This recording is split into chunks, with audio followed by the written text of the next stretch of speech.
The David Pakman Show at davidpakman.com. We've talked quite a bit over the last year and a half about New York's Attorney General Eric Schneiderman. He's been at the forefront of a number of different big political stories. There's been the idea that the Trump-Russia scandal may ultimately actually be most effective in levying state-level charges against some of the players. And a lot of that, potentially, because of the location of Trump's organization in New York, would fall on New York Attorney General Eric Schneiderman. Eric Schneiderman has also been involved in the potential prosecution of Harvey Weinstein, who has been, I guess, I'd call him one of the first people taken down by what was the genesis of the Me Too movement, right? I would call him the catalyst for the Me Too movement. In a way, he's one of the, I would say Cosby in some way, and Weinstein. Well, the Cosby stuff started a year or two ago. It started quite a bit earlier, yeah. But now Eric Schneiderman is in some trouble of his own because 4 women are accusing him of physical abuse, and his profile is higher than ever. There are, of course, questions that are always presented about whether someone is trying to take him down, but my default always is, I believe the accusers. Barring evidence to the contrary, I believe the accusers and have no reason to doubt the accusers. I don't know if you come down somewhere else on that, Pat. Oh, yeah. It depends. Every circumstance is different, but when you have a number of accusers, certainly you have to take that as credibility for their case, right? I agree. And he actually admits to it to some extent. He said that he never engaged in non-consensual sex, but those aren't the allegations. It's that he actually beat these women, and he may have thought of it as like some role-playing activity, but they didn't interpret that way. There are women using the term assault, the term physical abuse, as you mentioned, has been brought up. 2 of the women say that they did eventually actually seek medical attention after they were reportedly choked and slapped across the face and ears by Eric Schneiderman, and they also claim that Schneiderman threatened them with the possibility of having them followed or having their phones tapped, and they also say that Schneiderman threatened to kill them if they broke up with him. Of course, Schneiderman's spokespeople are saying he never made any of these claims. So this is really not good for Eric Schneiderman, and someone who I mean, it's sort of like Anthony Weiner, right? Who I actually think Anthony Weiner was doing a lot of really good things in politics. Schneiderman, a guy whose profile has gone up, and he was actually at the forefront of doing what conceivably could have been really good things in the political and legal world.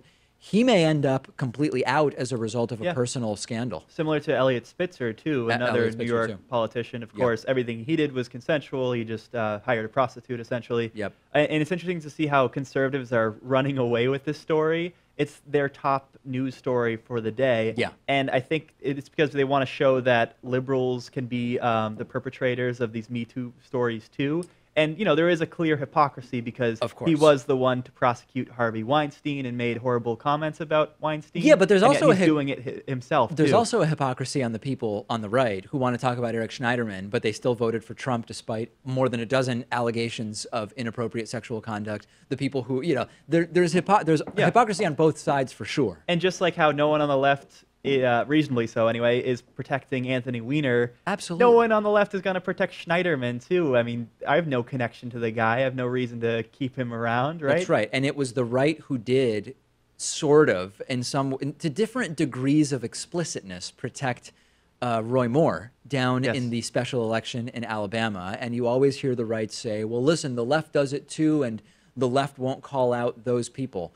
I don't know of anybody who defended Anthony Weiner. I don't know of anybody who defended Elliot Spitzer. I don't see that happening whatsoever. So not a good week at all for Eric Schneiderman. There's a new study that is a sort of meta-analysis of 30 prior studies that says strength training is good not only for your body, but also for your mind. And the paper found that resistance exercise training, which includes weightlifting and strength training, is associated with a reduction in depressive symptoms and obviously the physical benefits that we know correlate with exercise, and strength training correlates with stronger bones and preventing chronic conditions. I think that this is very, very interesting, but cardiovascular exercise is also known to be good for depression symptoms. Going out in nature and just walking, which for a lot of people, depending on their physical condition, is not exactly what you would call high or even medium intensity exercise. Just walking in nature for 5 minutes is known to correlate with a reduction in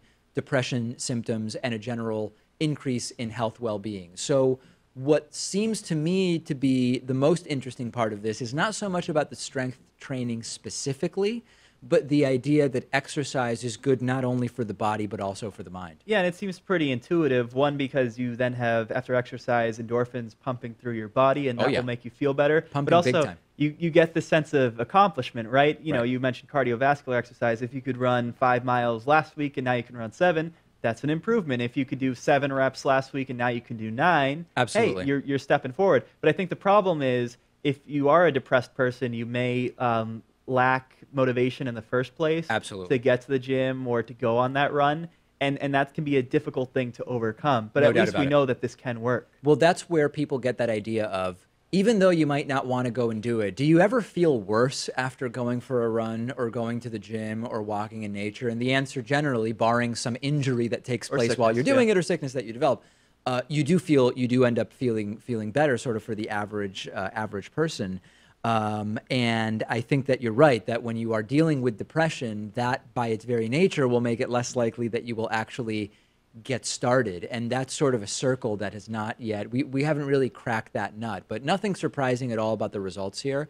And increasingly what I'm reading is that sort of a combination of cardiovascular exercise with some strength training, even limited amounts of time, a few times a week, is really, really good. Not like the maxing out on weightlifting, but just some weight training, some cardiovascular exercise that elevates the heart rate seems to be the combination that's good. You certainly don't have to max out. You don't have to go to failure when it comes to running. You don't have to run any marathons because, you know, at a certain point that can wear on your joints. Absolutely. Same thing with going to failure and with weightlifting. Yeah. But yeah, certainly that mixed approach. Although some people will just commit to one or the other because you're trying to obtain a certain body type.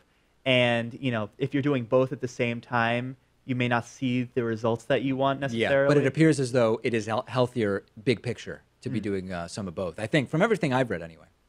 Oil prices are up about 3%, and this is being tied to Donald Trump's announcement that the United States is pulling out of the Iran deal. Oil prices going up tends to trickle down. We talk about trickle down of tax cuts for the rich. Doesn't seem to trickle down to the average worker.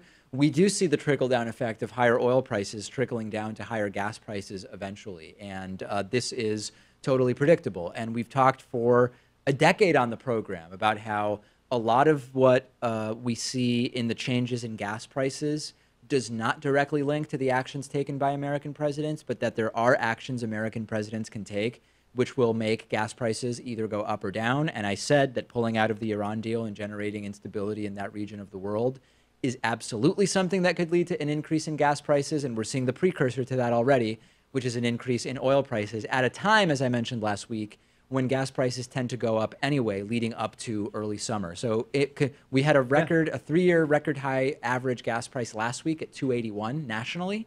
And every indication it's going to go quite a bit higher. Yeah, they were already pretty high to begin with, and this will only exacerbate that problem. Yeah. It's been a tough year, I think, even when we go back to, when were the hurricanes, like Hurricane Harvey? Wasn't it late last summer? Yeah, that's usually hurricane season. And we saw a surge then, so who knows if this will continue? Will gas get up to $3.50 a gallon, $4 a gallon? I certainly hope not.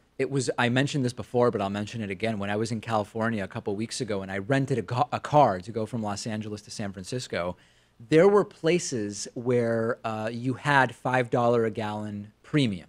And when you live in Boston, you see that sticker, it almost doesn't even compute. Like I thought, I did a double take because I thought, oh, that must be the price for something else. I don't know, a pack of cigarettes, which of course be very, very cheap for cigarettes in a lot of parts of the country. And no, that was the price for premium unleaded gasoline, which of course I would never in a rental car put premium gasoline in. I'm putting in the cheapest gasoline possible, but still, I could have purchased $5 a gallon gas, and that was 2 weeks ago before this surge, so it's probably even higher now. How much was the regular then? I think it was, well, at the places where it was $5.09 for premium.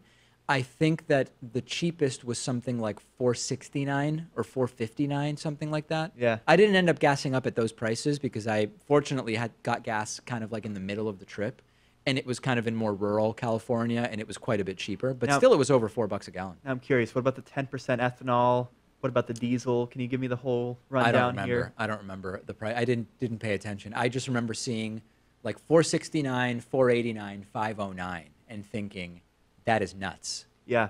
I remember a few years ago, maybe 2012, 2013, gas got super cheap. Yeah. Below $2 per gallon. That's nothing. When I got my driver's license, there were like a few hours where I could have gotten the cheapest unleaded gas for, I think it was 99.9 cents per gallon. And then for a little while, it was like 103.9.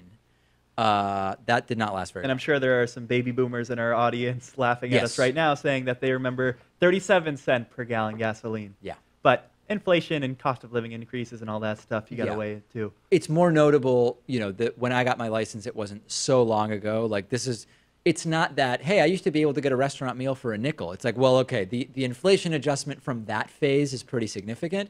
The inflation adjustment from when I had my driver's license is not so extreme as to make it, wow, 99-cent gas was like an ancient history type of thing. But we're not getting back to that, period. I mean, I think we'll be off gasoline to a great extent before we ever get down to those seemingly very, very inexpensive prices.